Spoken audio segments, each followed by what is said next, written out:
Bonjour à tous. Écoutez, c'est in extremis, en ce dernier jour du mois de janvier, que Pâquerettes et Potagers vous souhaite une très bonne année 2024. Une très bonne année potagère pour ceux qui ont la chance d'avoir un potager ou des bacs ou voilà. Nous voilà repartis pour une nouvelle saison. C'est un 31 janvier qui est très agréable. On entend déjà des oiseaux à droite à gauche qui se réveillent. Un 31 janvier qui a des airs de printemps déjà. Donc c'est très très chouette de pouvoir remettre le nez dehors. Moi je vous avoue que le mois de décembre n'a pas été un mois où j'ai été beaucoup dehors, parce que j'avais plein de choses à faire par ailleurs. Et puis le mois de janvier non plus, c'est un mois un petit peu retiré chez nous. Et donc voilà, avec les beaux jours, les projets reviennent.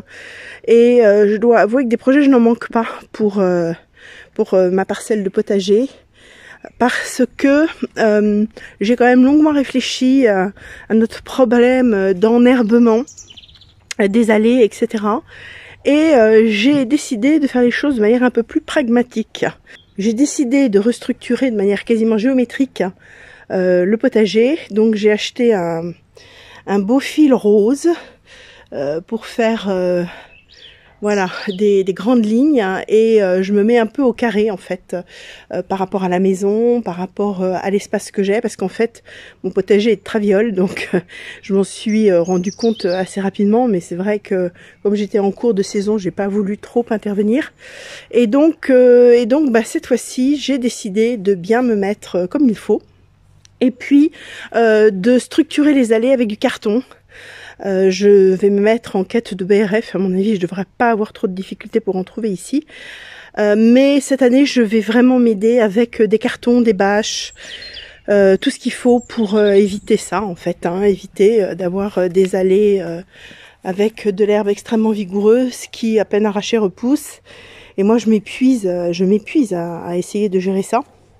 Donc cette année ça va être, je pense, terminé, puisque je vais faire ça, c'est-à-dire que comme j'ai la chance de pouvoir collecter un peu de carton de bonne qualité, voilà, sans scotch, sans inscription, je vais vraiment m'occuper de mes allées, et puis commencer à les remplir avec du BRF pour pouvoir ensuite faire quelque chose d'un petit peu plus dessiné, d'un peu plus propre. Parce que bon, comme vous pouvez voir, ça c'est quelque chose que j'ai fait, mais à l'automne en fait. À l'automne, j'avais entièrement désherbé. Et voilà ce que ça donne maintenant. Donc ça, moi j'en ai marre, j'en peux plus. Et donc voilà, donc on va vraiment dessiner des allées que nous allons occulter par rapport à la terre. Donc je vais creuser un peu, mettre le carton. Alors c'est un gros boulot, hein. Donc comme vous pouvez voir aussi, nous avons enlevé le comment ça s'appelle, le sureau. Ça c'était prévu parce que voilà, je pouvais difficilement gérer cet arbre là, qui est pratique parce qu'il nous fait de l'ombre en plein été, donc il nous fait de l'ombre à midi, donc c'est vraiment un moment propice pour l'ombre. C'est très très utile. J'ai pas besoin de mettre de canis, j'ai pas besoin de travailler la fraîcheur de mon potager. Cet arbre nous aide, mais le sureau c'était trop, parce qu'en fait le sureau il prenait quasiment tout le côté de la serre, ça faisait trop, parce que comme j'ai quand même pas un énorme espace de culture, même si ça commence à faire, avec le sureau je perdais quand même une grosse partie. Donc voilà, ça fait partie de mes vœux pour la nouvelle année, d'avoir un potager plus structuré, plus praticable. Donc alors bien évidemment pour l'instant les allées sont très larges, j'essaie vraiment d'occulter au maximum. J'ai d'ailleurs de l'herbe qui continue à essayer de sortir un petit peu à droite à gauche, mais ça va être réglé vite fait, puisque je vais m'aider aussi de bâches. J'ai acheté des bâches que j'utiliserai uniquement lorsque le besoin s'en fera sentir, c'est-à-dire que d'une manière générale, lorsque j'ai des cultures, j'ai pas tellement d'herbe. D'une manière générale aussi, ces parcelles qui sont plus anciennes que celles-ci sont beaucoup moins enherbées, Et donc voilà, mais je commence physiquement à accuser un peu le coup d'un labeur qui est vraiment difficile, pénible. Je m'épuise à travailler, à essayer de canaliser cette herbe, et j'ai après beaucoup moins de force pour gérer le reste. Hein, comme on peut voir ici, j'ai planté de l'ail envahi par les mauvaises herbes, mais voilà, c'est difficile pour moi de venir désherber dans la mesure où j'ai à côté ces grosses touffes de chiens-dents absolument insupportables. Voilà, alors sinon, ce que j'ai fait également, c'est que j'ai dégagé un petit peu le côté du poulailler pour y planter une nouvelle vigne, un muscat de Hambourg, qui était ailleurs dans le jardin et qui nous a donné, après une année, une toute petite grappe, très très bonne d'ailleurs. Et ici, c'est une place qui va lui convenir vraiment, parce qu'à partir du printemps, il sera au soleil, et donc c'est notre 4e vigne. Alors ça, c'est vraiment chouette. Donc j'ai dû dégager un petit peu les framboisiers, mais je les ai gardés bien sûr, puis je vais les planter ailleurs. Et puis ça me permettra de faire une deuxième rangée de framboisiers, parce que comme ceux-ci rejettent quand même beaucoup, et que ces rejets donnent des framboises tout de suite, ça m'embête de les jeter, donc j'ai vraiment l'intention de replanter des framboises.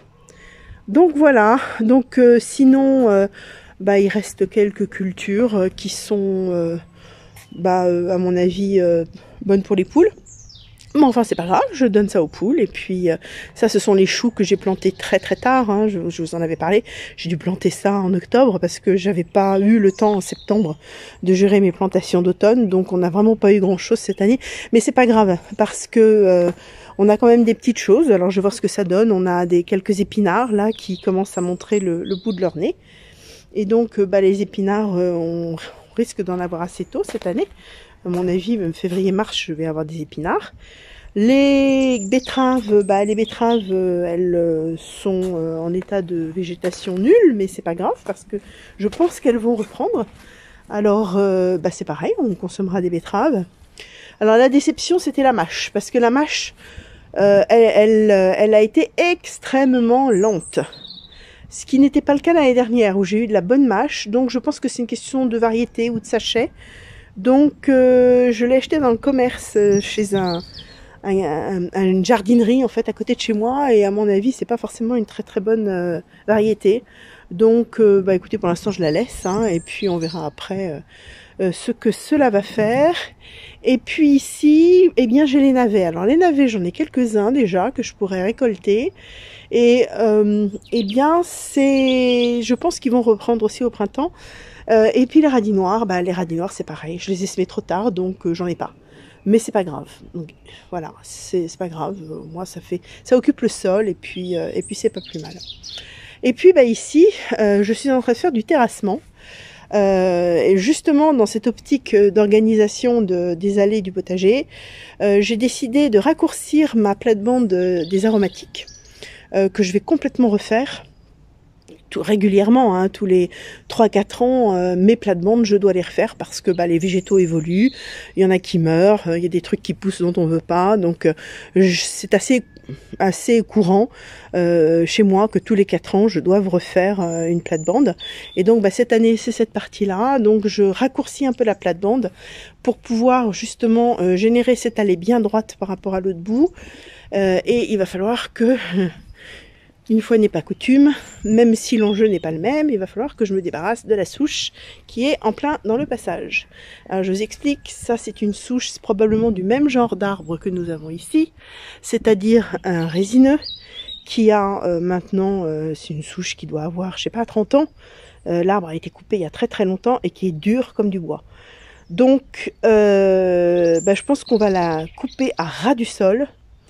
Et puis voilà, suffisamment à ras pour pouvoir laisser passer la tondeuse. Donc j'ai tout essayé, hein. J'ai mis du sel, on a essayé d'y mettre le feu, machin, ça marche pas. Donc cette souche, elle va être coupée à ras du sol.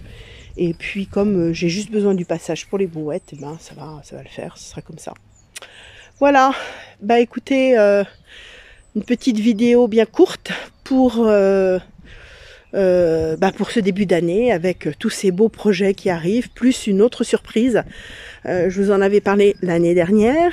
Nous avons effectivement une surprise qui va arriver. Alors c'est encore trop tôt pour vous en parler, mais si je vous en parle, eh bien, lorsque je vous en parlerai, c'est que les choses seront avancées et j'en serai très contente. Voilà, eh bien, à très bientôt pour parler de tous ces projets et de cette évolution. Bye bye!